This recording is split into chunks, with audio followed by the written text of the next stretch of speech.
Amém. Glória a Deus.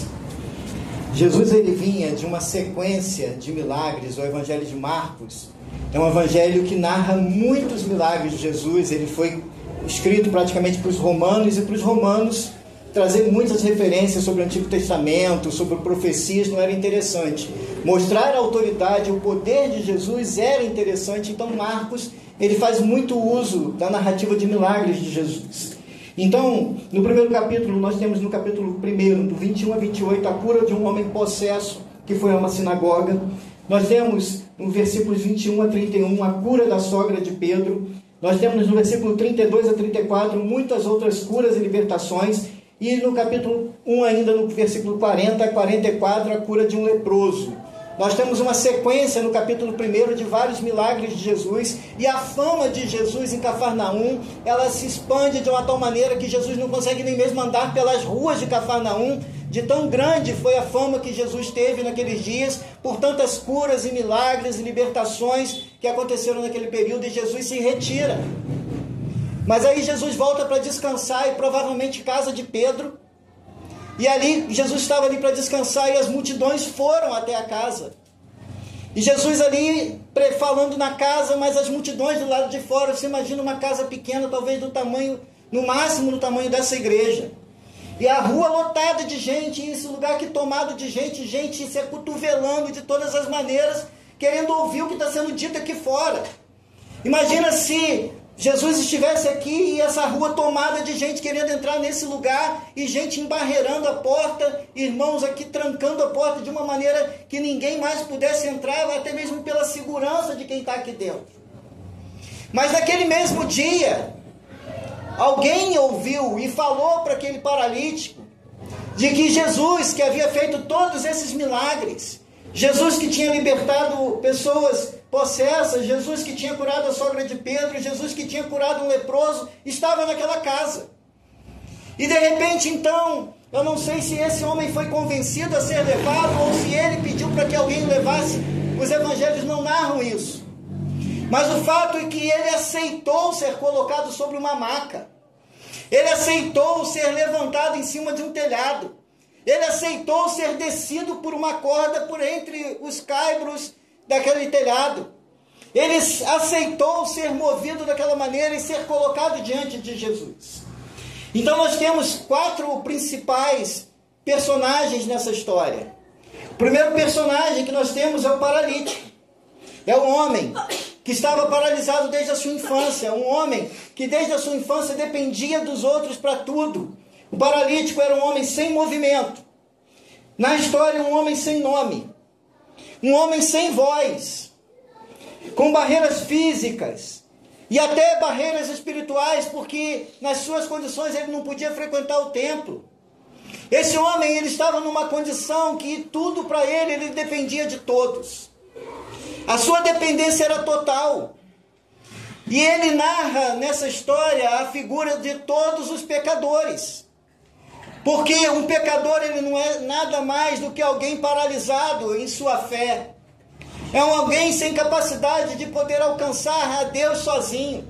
É alguém que não tem condições de viver uma vida espiritual plena, porque ele ainda está amarrado à paralisia do pecado que está paralisando a sua vida. Ele é escravo da sua paralisia espiritual. Então esse é o nosso primeiro personagem. Nosso segundo personagem, ou grupo de personagens, são os amigos, que tinham um caráter missionário. São os amigos que permitiram-se ajudar esse homem a chegar até Jesus. Eles não foram parados pelas multidões que estavam ali fora. Eles conseguiram passar em meio àquela multidão, eles conseguiram romper com as barreiras daqueles que estavam na porta trancando a entrada. Eles conseguiram romper com a barreira da dificuldade de subir em um telhado carregando uma maca com um homem paralítico. Eles conseguiram vencer todas as dificuldades e talvez até mesmo o protesto daquelas pessoas quando viram eles rompendo o telhado e abrindo um buraco. Imagina se a gente está aqui hoje, nós temos um telhado e temos um forro. Se de repente a gente escuta um barulho de alguém mexendo e arrancando telhas aqui, despregando madeiras.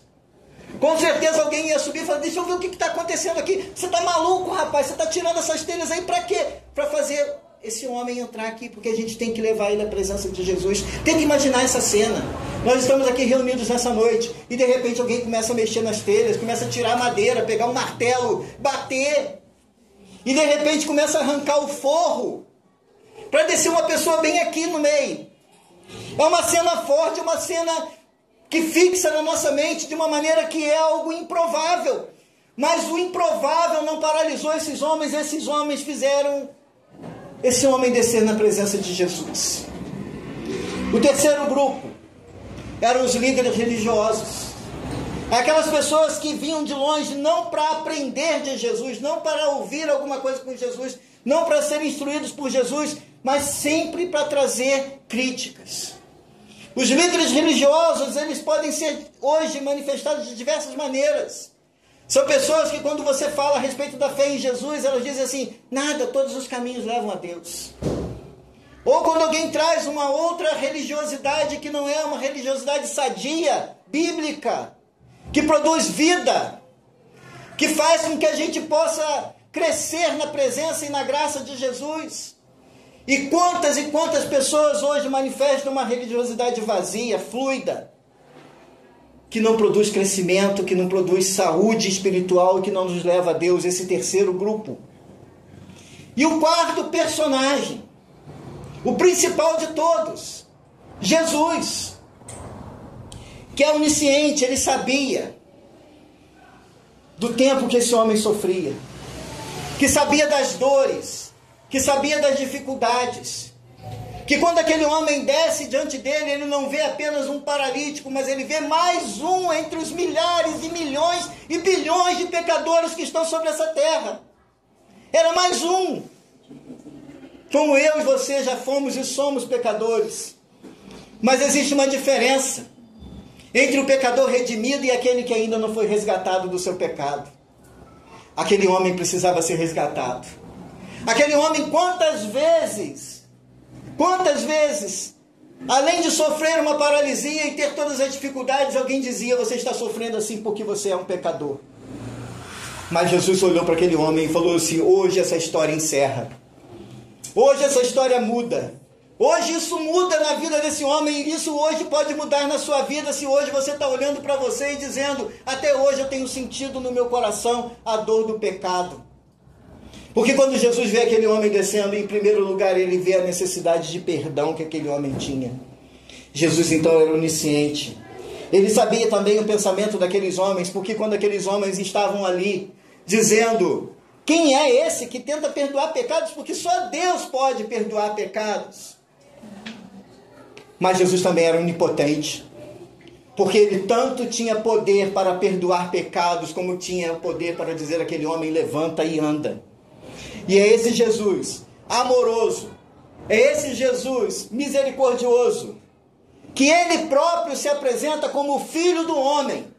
Ele próprio se apresenta com um título, que é o título que Daniel usou a respeito do Messias, lá no comecinho, lá no Velho Testamento. E baseado nisso, enquanto eu estava dando uma passada hoje pelo sermão, dando uma olhadinha, eu tive o insight de fazer um poema livre, não tem métrica, mas que fala a respeito de Jesus, Filho do Homem. Primeiro eu vou ler Daniel 7, 13 a 14, que diz assim, eu estava olhando nas minhas visões da noite, e eis que vinha das nuvens do céu, um como filho do homem, e dirigiu-se a um ancião de dias, e o fizeram chegar até ele, e foi-lhe dado domínio, e glória, e reino, para que os povos, nações e homens de todas as línguas o servissem. O seu domínio é domínio eterno que não passará, e o seu reino jamais será destruído. Daniel 7, 13 a 14. Esse é Jesus, Daniel profetizando, quase 5 séculos mais ou menos antes de Cristo. E de repente então o poema do Filho do Homem. No princípio, ó Filho do Homem, estavas com Deus. Nada foi criado, nada foi feito sem os cuidados teus. Antes que na terra entrasse o pecado e a iniquidade, desde sempre nos céus, anjos te louvam na eternidade. O homem pecou, afastou-se de Deus, calamidade. Prometido um Salvador, descendente da mulher, poria fim à barreira, seria fiel, reataria a amizade. És sacerdote eterno, sacrifício perfeito, libertador, conselheiro maravilhoso, Deus forte, Pai da eternidade, eterno governador. Príncipe da paz, doador da vida, luz do mundo, nosso amor. Renovo de Davi, seu trono eterno com justiça governará. A esperança de Israel, o noivo da igreja, em breve voltará. Prometido a Abraão em ti, todas as famílias benditas serão. Através da sua vida, tua morte, tua ressurreição, é oferecido a todos salvação. Por isso, e muito mais, Filho do homem tem todo o poder, cura enfermos, ressuscita mortos, faz pecados desaparecer. Não és apenas um profeta, um sacerdote, um rei. És tudo isso e muito mais. Descrever não conseguirei. O caminho, a verdade e a vida, a porta, o supremo pastor. Muitos títulos tem, mas o principal é meu Salvador e Senhor. Esse Filho do homem que estava ali, o Filho do homem que tem todo o poder nos céus e na terra, tanto para perdoar pecados, quanto para curar enfermos. As multidões estavam perdidas. Dias depois, quando Jesus retornou a Cafarnaum, a notícia de que ele tinha voltado se espalhou rapidamente. Em pouco tempo, a casa em que estava hospedado ficou tão cheia que não havia lugar nem do lado de fora da porta. As multidões estavam perdidas buscando alívio para as suas dores. Havia enfermos, havia possessos, há pessoas excluídas da religião e da religiosidade. Mas o próprio Jesus disse em Mateus capítulo 11, versículos 28 a 30, venham a mim todos vós que estáis cansados e sobrecarregados, e eu lhes darei descanso. Tomem sobre vocês o meu jugo, deixem que eu lhes ensine, pois sou manso e humilde de coração, e encontrarão descanso para a vossa alma. Meu jugo é fácil de carregar, e o fardo que lhes dou é leve. Enquanto os líderes religiosos queriam impor fardos, Jesus queria trazer e quer trazer libertação, salvação, alívio para as nossas almas cansadas. Ali, enquanto ele anunciava a palavra de Deus, 4 homens vieram carregando um paralítico numa maca. Por causa da multidão, não tinham como levá-lo até Jesus, então abriram um buraco no teto, acima de onde Jesus estava, e em seguida abaixaram o homem na maca, bem na frente dele. Quantas vezes as vozes das multidões tentam impedir que a gente chegue até Jesus? Quais são as barreiras que você enfrentou essa semana para estar mais próximo de Jesus? No começo do culto, Mateus perguntou se a gente essa semana se esforçou para ser ovelha e se teve algum impedimento para a gente ser ovelha. Há impedimentos grandes e impedimentos pequenos, dificuldades grandes e dificuldades pequenas. Às vezes dificuldades que a gente mesmo põe, às vezes dificuldades que outras pessoas impõem e que roubam a paz. As dificuldades para aquele homem chegar até Jesus, já falamos, eram grandes, havia uma multidão do lado de fora. Mas aqueles homens não viram essa dificuldade como um impedimento definitivo, eles romperam. Então você precisa talvez nessa noite fazer uma análise da sua vida. Qual é o impedimento hoje de você estar mais próximo de Jesus?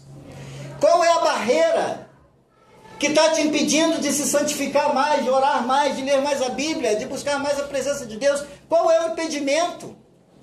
Será que é o uso do meu tempo? Será que é a maneira que eu administro o meu tempo? Será que são as minhas prioridades? Será que as pessoas que eu estou me relacionando não estão me trazendo mais para perto de Jesus, mas pelo contrário, mais para longe? Haviam essas dificuldades. Mas esses homens não impediram que essas dificuldades levassem eles até Cristo. E eles fizeram isso tudo que a gente falou. Passaram pelo meio da multidão, subiram até no telhado, abriram um buraco no meio do telhado, desceram um homem com uma maca. No filme do The Chosen, eles descem ele amarrado numa corda, mas a Bíblia deixa que era uma maca. E uma maca é uma maca. Eu imagino um espaço muito maior. O homem não desceu em pé, não. Para mim, eu creio que ele desceu deitado. E na minha compreensão, eu imagino que aquele homem não era apenas paralítico, ele era tetraplégico. Porque ele estava numa maca, ele não foi andando de muleta. Então eu imagino que aquele homem estava paralisado de todo o seu corpo. E descer esse homem ali era uma grande dificuldade.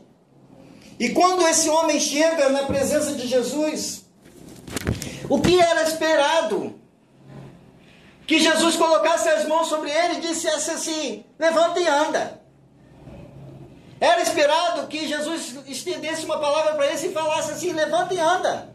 E esse homem levantasse e saísse dali. Sim, é o que eles esperavam. Mas a grande surpresa de todos é que quando esse homem é colocado diante de Jesus, Jesus diz para ele assim, ao ver a fé que eles tinham, Jesus disse ao paralítico: filho, seus pecados estão perdoados. O pecado era pior do que a paralisia. O pecado doía mais, talvez, no coração daquele homem do que a paralisia. Às vezes que as pessoas chegaram para ele e falaram assim: você está assim porque você é um pecador. Você está assim porque alguma coisa você fez e por isso você está vivendo dessa maneira. Quantas vezes na nossa vida as coisas não estão dando certo. E alguém diz para você assim: você deve estar em pecado. Alguma coisa você está fazendo que Deus não está com você na sua vida porque você não está prosperando. E você vai no seu coração e diz assim: Senhor, o que eu estou fazendo de errado? Porque aparentemente eu estou vivendo uma vida contigo. Mas às vezes há uma enfermidade, há uma dificuldade financeira, algum problema familiar, e você olha e fala assim: meu Deus, onde que está o meu pecado? E aquele pecado talvez estivesse doendo há anos na vida daquele homem. Doesse mais do que a paralisia. Doesse mais do que estar naquela maca. Talvez aquele homem estivesse com o seu coração exausto de procurar dentro do fundo do seu coração qual é o meu pecado tão ruim que me faz estar paralisado. E talvez aquele homem muitas vezes tenha chorado na presença de Deus e dizendo: Deus, me mostra qual é o meu pecado. Mas quando Jesus diz para aquele homem assim: filho, perdoados estão os teus pecados. Um grande peso sai daquele homem. Um peso de toneladas sai do coração daquele homem. Há um peso de acusação. Então eu quero dizer para você nessa noite que talvez esteja ainda carregando um peso de pecado no seu coração, e mesmo que você já tenha se arrependido dele e você tenha carregado esse peso no seu coração, Jesus diz para você nessa noite: filho, perdoados estão os teus pecados. Perdoados estão os teus pecados. E por mais que pessoas digam para você que não é possível porque você fez coisas, porque você tem um passado, porque você tem uma história, e essa história parece impossível de ser apagada, Jesus diz para você nessa noite: filho, perdoados estão os teus pecados. Porque Jesus levou na cruz não só os teus pecados do passado, mas do presente, e até mesmo aqueles que você vai cometer, que você ainda nem sabe, porque Jesus já sabia, porque Ele é onisciente. E Ele sabia antes da fundação do mundo que você estaria aqui hoje. E sabe até mesmo o pecado que você vai cometer amanhã, e já havia provisão na cruz para perdoar esse pecado que você ainda nem cometeu. Então sim, filho, perdoados estão os teus pecados. E Jesus provoca reações. Alguns dos mestres da lei que estavam ali sentados pensaram: o que ele está dizendo? Isso é blasfêmia. Somente Deus pode perdoar pecados. Mas a cegueira espiritual deles era tão grande porque ali estava realmente aquele que é Deus. Aquele que é o Filho do homem, pré-existente, Criador de todas as coisas, o verbo vivo de Deus que estava com Deus antes que todas as coisas foram criadas, e todas as coisas foram feitas por intermédio dele. Ali estava o doador da vida. Ali estava o Cordeiro de Deus que tira o pecado do mundo. Ali estava aquele que poderia fazer qualquer coisa que ele quisesse, porque na sua mão estava a vida e a morte. Então, quando eles olham para Jesus e dizem assim, pensam em seu coração: só Deus pode perdoar pecados. Sim, só Deus pode perdoar pecados. Mas aquele que estava ali, eles não reconheceram. E na eternidade, como vai ser a dor dessas pessoas que estiveram frente a frente com Jesus e não reconheceram aquele que poderia salvá-los? Como será a dor desses que zombaram do Criador que estava diante deles? Jesus provoca reações. Talvez os homens que buscavam a cura do homem tenham pensado: tanto esforço para isso. O paralítico ficou sem entender. Os religiosos julgaram ser blasfêmia. Mas Jesus, que sabia a maior necessidade desse homem, de todos nós, declara: filhos estão perdoados os seus pecados. Todos nós somos pecadores. Aquele homem precisava tanto quanto eu e você ser perdoado. Precisava tanto quanto eu e você ser salvo. Mas os fariseus, eles não entendiam o que era salvação. Eles entendiam que, por dar dízimo, Deus tinha dívida com eles. Infelizmente, hoje tem gente pensando isso, porque quando dá dízimo, está obrigando Deus a abençoar a vida. Que quando vem na igreja, está fazendo um favor para Deus. Quando entrega a vida para Jesus, é como se falasse assim: aqui, Jesus, agora o Senhor é meu servo.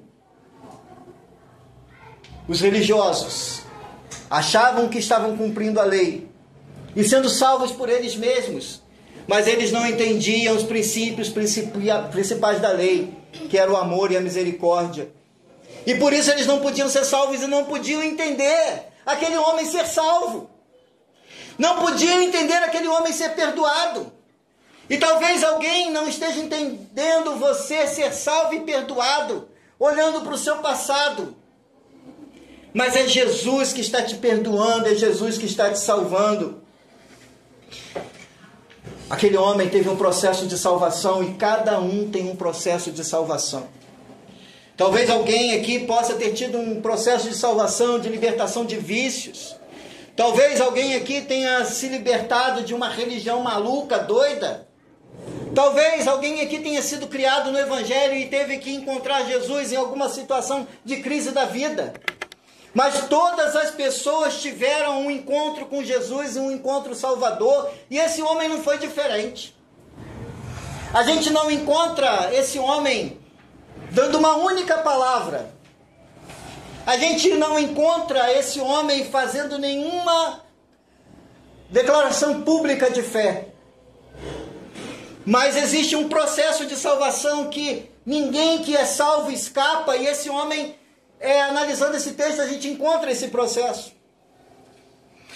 Primeira coisa, a salvação chegou até aquele homem porque ele ouviu falar de Jesus.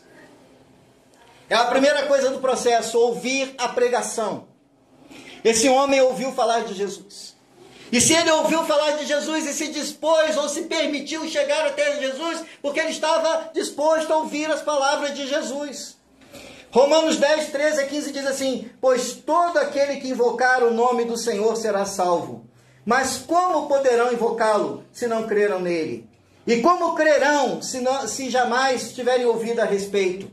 E como ouvirão a seu respeito se ninguém lhes falar? E como alguém falará se não for enviado? Por isso, as Escrituras dizem: como são belos os pés dos mensageiros que trazem boas novas. É impossível alguém ser salvo sem ouvir as palavras de Jesus. É impossível alguém ser salvo sem a pregação do Evangelho. A salvação, ela acontece por ouvir a pregação e o anúncio do Evangelho, não importa se é com alguém evangelizando, se é alguém aconselhando, se é ouvindo uma mensagem na internet, se é vindo a um culto, se é apenas lendo a Bíblia, mas a pregação do Evangelho, o anúncio do evangelho acontece por ler ou ouvir a palavra, e esse homem então se dispõe a estar ali. Então a primeira coisa, ele ouve falar sobre Jesus, e ali estava ele. 1 Timóteo, aliás, a salvação chegou até ele porque ele creu em Jesus.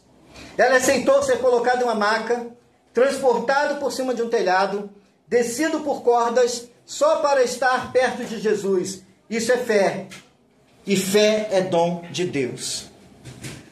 Se ele não tivesse crido, ele teria dito assim: não, eu não vou me submeter a isso.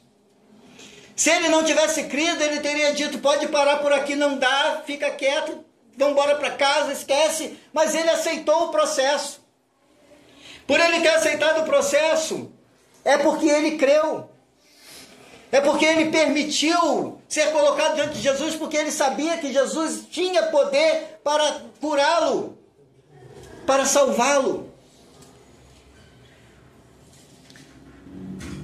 2 Coríntios 2,5: não que nos consideremos capazes de fazer qualquer coisa por conta própria. Nossa capacitação vem de Deus. E 1 Timóteo 1, 14 e 16: o Senhor fez sua graça transbordar e me encheu de fé e do amor que vem de Cristo Jesus. E esta é a afirmação digna de confiança, e todos devem aceitá-la. Cristo Jesus veio ao mundo para salvar os pecadores, e eu sou o pior deles. Paulo dizendo isso. Numa escala aí, quem acha que é melhor do que Paulo aqui? Então, tem o que falar, né? Mas foi por isso mesmo que eu, o pior dos pecadores, recebi misericórdia para que assim Cristo Jesus mostrasse o quanto é paciente. Desse modo, sirvo de exemplo a todos que vierem a crer nele para a vida eterna.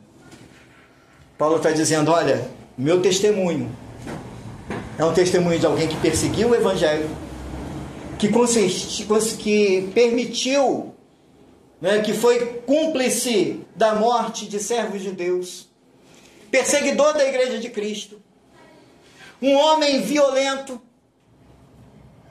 mas tive um encontro tremendo com Jesus, e naquele encontro então Jesus me faz prostrar e me coloca numa posição de parar na casa de um irmãozinho simples, e lá ser discipulado não por um apóstolo, mas por um irmão comum da igreja. E eu tive que aprender a ser humilde, e eu tive que passar um tempo de discipulado antes que pudesse pregar, e tive que me sujeitar à autoridade, e tive que passar por tudo isso, porque eu reconheci que eu era o pior dos pecadores, e que eu precisava de um processo de cura no meu coração para estar apto a pregar o evangelho. E Paulo fala assim: eu passei por tudo isso, irmãos. Eu passei por um processo de aprendizado, eu passei por um processo de cura, eu passei por um processo de restauração, e eu, que era o pior dos pecadores, e não sou digno de ser chamado apóstolo, apesar de ser pela misericórdia de Deus, e por isso vos anuncio o evangelho. E é através disso, pela fé, não por nós mesmos, não por obras, que eu e você hoje podemos dizer que somos perdoados e somos salvos. Aquele homem, em primeiro lugar, antes de ser perdoado, foi chamado de filho. E no processo de salvação, há um processo de filiação, porque aquele que ainda não é nascido de novo, ele é apenas criatura de Deus, mas Jesus fez com que nós pudéssemos ser chamados filhos de Deus. E nesse processo de filiação, Jesus chama aquele homem de filho. E ninguém que não tenha sido regenerado pode ser chamado de filho de Deus. E aquele homem foi chamado de filho. A salvação chegou a ele, porque ele se arrependeu de seus pecados, pois sem arrependimento não há perdão de pecados. Se aquele homem foi perdoado, é porque antes houve no seu coração arrependimento. Ninguém pode ser perdoado sem que antes tenha consciência dos pecados e se arrependa dos seus pecados. Muitas vezes a pessoa pode aderir à religião, pode se tornar membro da igreja, pode participar de ministérios da igreja, mas ainda há pecados no seu coração aos quais ele não se arrependeu, e talvez ainda conte com vantagem do tempo que viveu no mundo. Eu já vi irmãos assim, que quando vai contar testemunho do que viveu no mundo, conta com um sorriso desse tamanho. Mas na hora que pergunta assim, o que Jesus está fazendo na sua vida hoje? Ah, muitas coisas. Conta uma. Há muitas. Mas uma, irmão. Mas as coisas do passado, as lembranças do tempo boêmio, dos tempos da vida outrora, nas mãos do inimigo, essas lembranças, elas são firmes e são alegres. Mas parece que as experiências com Deus são tristes. Parece que as experiências com Deus são dolorosas. Parece que as experiências com Deus são cansativas, enfadonhas. É preciso arrependimento para poder ser perdoado. E esse homem foi perdoado porque certamente ele se arrependeu. Os sinais de quem foi salvo são a regeneração. Quem nasce de novo é uma nova criatura, justificado e feito filho de Deus e liberto da morte e do pecado. Romanos 5:21, portanto, assim como o pecado reinou sobre todos e os levou à morte, agora reina a graça que nos declara justos diante de Deus e resulta na vida eterna por meio de Jesus, nosso Senhor. Havia um pecado que levou esse homem, estava levando esse homem à morte. E que estava levando a cada um de nós à morte, e que está levando pessoas à morte todos os dias. Milhões de pessoas estão caminhando para a morte todos os dias. Todos os dias.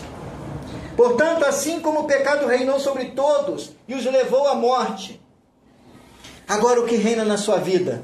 A graça, que nos declara justos diante de Deus. Quem é justo? Por mérito próprio, ninguém. Mas quem é justificado aqui? Pode levantar a mão, irmão. Toma posse disso para a sua vida. Você é justificado através da graça. Não há mais acusação para quem está em Cristo Jesus. Não havia mais acusação sobre a vida daquele homem, porque ele estava agora em Cristo Jesus. Quando Jesus diz para aquele homem, perdoados estão os seus pecados, e levanta. Hoje você, pela graça, pode se levantar e tomar posse do seu coração que você está perdoado e justificado pela graça de Jesus Cristo. Portanto, Romanos 5:1, portanto, uma vez que pela fé fomos declarados justos, temos paz com Deus. A maior bênção que aquele homem recebeu não foi ser curado da sua paralisia. Porque na parábola do rico e do Lázaro, no instante em que Lázaro passa dessa vida para a eternidade, aquele homem não sentia mais a sua lepra. Aquele homem não sentia mais as suas dores. Aquele homem não sentia mais as suas enfermidades. Tudo ficou nessa terra. Aquilo que estava sobre a sua carne, ficou sobre a sua carne, que apodreceu no túmulo. Mas quando chegar o dia da glória, e quando todos nós formos glorificados, receberemos novos corpos transformados. Então toda a dor que você hoje sente não fará mais sentido o dia que for embora dessa terra. Mas aquela dor de não ter paz com Deus, ela sai da vida daquele homem naquele instante. Aquela incerteza de se Deus realmente o amava deixou de existir naquele momento. Aquela incerteza de que seria salvo ou não deixa de existir naquele momento, porque ele é abraçado como filho. E qual pai vai lançar um filho no inferno? Qual pai vai lançar um filho para sofrer pela eternidade? Qual pai vai lançar o seu filho em castigo eterno? Aquele homem naquele momento ganha a certeza da salvação. E é o Espírito que testemunha no nosso coração que somos filhos de Deus e portanto amados de Deus e portanto herdeiros de todas as coisas em Cristo Jesus para todo sempre. Então não pode haver dúvida naquele que foi salvo, porque o Espírito Santo testemunha em seu coração de que ele é filho de Deus amado. Aquele homem ganha certeza em paz com Deus. Foi o maior milagre que ele recebeu, porque ele foi justificado. Portanto, Uma vez que pela fé fomos declarados justos, temos paz com Deus por causa daquilo que Jesus Cristo, nosso Senhor, fez por nós. O que Jesus fez por nós? O que Jesus fez pela tua vida? Cada um de nós estava com Cristo naquela cruz. Cada um. Não é uma salvação genérica. Não é uma salvação por pacote. Não é uma salvação. É uma salvação individual. Cada um de nós estava com Cristo naquela cruz. Cada um dos nossos pecados estava ali com Cristo naquela cruz. Ele padeceu por todos os nossos pecados. É o que diz Isaías. Isaías 53 fala isso. Carregando ele mesmo no seu corpo, Pedro diz, os nossos pecados, para que nós mortos aos pecados vivamos para a justiça, por suas chagas fostes sarados. Jesus carregou na cruz libertação completa, sim. Jesus carregou na cruz salvação completa, sim. Jesus carregou na cruz perdão por todos os seus pecados, sim. Não deixe ninguém apontar no seu coração que não há perdão para o seu pecado. Não deixe a dúvida do inimigo semear no seu coração que você não é salvo, que você não é filho de Deus. Porque se você confessou Jesus como Senhor e Salvador da sua vida, você é amado de Deus e filho de Deus. Guarda isso no seu coração e não esqueça disso nas horas de luta. Não esqueça disso nas horas que for apontado contra você. Nas horas que o inimigo vier com acusação para o seu coração. Porque ele virá muitas vezes. Através de líderes religiosos, através de pessoas que não creem, através de pensamentos. Diversas maneiras o inimigo vai tentar roubar isso da sua mente. Toma posse disso nessa noite em nome de Jesus. Romanos 8, 14 a 16. Porque todos que são guiados pelo Espírito de Deus são filhos de Deus. Pois vocês não receberam o Espírito que os torna de novo escravos medrosos, mas sim o Espírito de Deus, que os adotou como seus próprios filhos. Agora nós os chamamos Abba, Pai. Aquele homem recebeu filiação. E ao receber filiação, o Espírito Santo agora estava o conduzindo. Você recebe o Espírito Santo quando crê em Jesus. O Espírito Santo passa a ser seu conselheiro, amigo, intercessor, ajudador. O Espírito Santo é aquele que vai te conduzir aos caminhos do Senhor, é aquele que vai te dar clareza sobre o Evangelho, é aquele que vai te ensinar o que é certo e errado. O Espírito Santo é aquele que vai te ajudar a caminhar e ele estará sempre contigo, porque Jesus disse, o Espírito da verdade estará sempre convosco. O Espírito Santo, você vai embora, mas o Espírito Santo vai com você. Amanhã ele estará com você. Terça-feira ele estará com você. Quarta-feira ele estará com você. Quinta-feira ele estará com você. Estará com você todos os dias até a consumação dos séculos. Então permaneça com ele. E talvez faça o seguinte, dê um bom dia para o Espírito Santo amanhã. Porque é muito chato você ter alguém do seu lado e você não falar bom dia com ele, né? Então, parece loucura, mas não. Fala bom dia para o Espírito Santo amanhã, que ele estará com você. Amém? Jesus logo percebeu o que eles estavam pensando e perguntou, por que vocês questionam essas coisas em seu coração? Jesus sabe o que você está questionando nessa noite no seu coração. Talvez nessa noite você esteja pensando muitas coisas. Talvez nessa noite você está pensando, mas será que eu posso confiar e me apegar a essa palavra? Eu não falei uma única palavra aqui da minha cabeça nessa noite. Talvez eu tenha floreado um versículo ou outro, mas se você acompanhou na palavra, você está dizendo que é a palavra que está dizendo que você pode confiar que Jesus quer curar a sua alma nessa noite.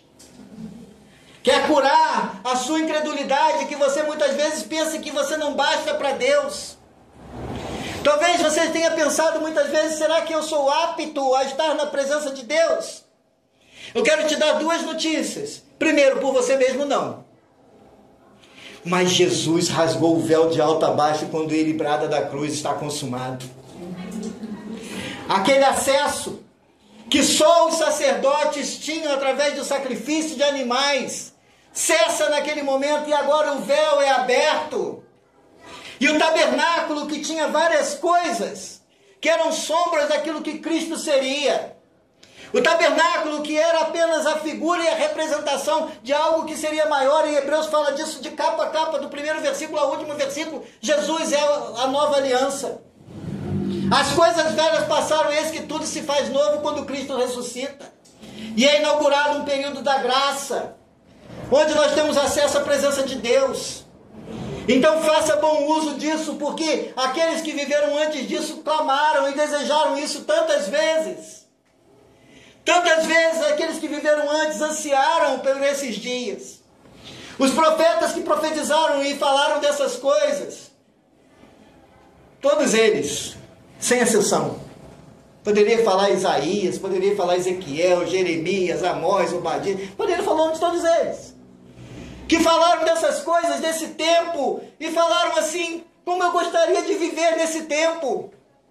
E hoje nós estamos vivendo nesse tempo de ter acesso à presença de Deus e podemos fazer bom uso disso.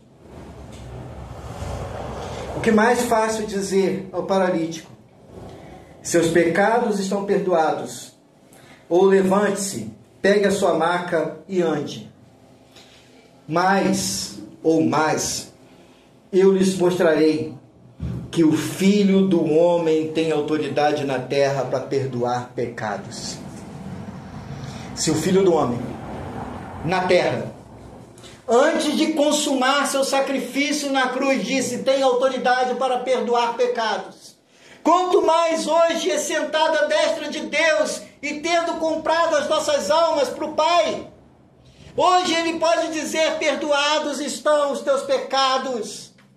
Se Ele pode dizer para aquele homem antes que tudo se cumprisse, perdoados estão os seus pecados, quanto mais hoje Ele pode dizer, Marcos, perdoados estão os seus pecados, Kelly, estão perdoados os seus pecados, Lília, está perdoado os seus pecados, Fábio está perdoado os seus pecados, Rômulo está perdoado os seus pecados, Vitor está perdoado os seus pecados, e eu poderia falar o nome de todos aqui nessa noite. Perdoados estão os teus pecados. Mas eu lhes mostrarei que o Filho do Homem tem autoridade na terra para perdoar pecados. Então disse ao paralítico, levante-se, pegue a sua maca e vá para casa. E o homem se levantou de um salto, pegou sua maca e saiu andando diante de todos. E a multidão ficou admirada e louvava a Deus, exclamando, nunca vimos nada igual. Mas o maior milagre não foi curar um paralítico. Porque hoje até a ciência está curando paralítico. Porque hoje até a cirurgia cura paralítico. Mas uma coisa continua sendo igual àqueles tempos. Só Deus pode perdoar pecados. Uma coisa que nunca vai mudar é que só Jesus pode nos levar à presença de Deus.